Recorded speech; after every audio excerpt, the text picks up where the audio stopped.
Welcome to the Salmon Runs YouTube. Enjoy the video.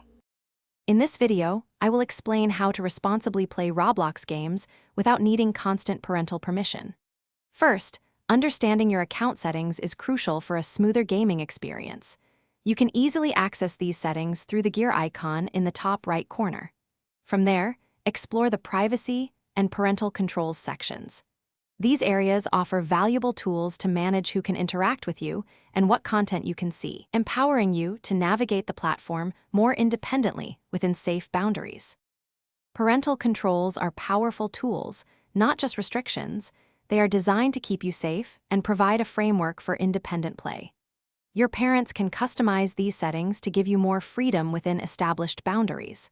For instance, they can set an age restriction, like 13+, allowing you to access a broader range of age-appropriate games.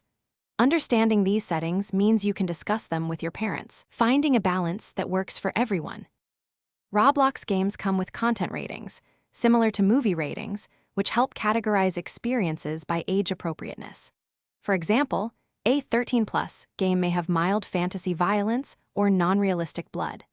You can easily use the search filters to find games that match your age and comfort level, ensuring you always play content suitable for you. This allows you to explore new games confidently, knowing they align with established safety preferences.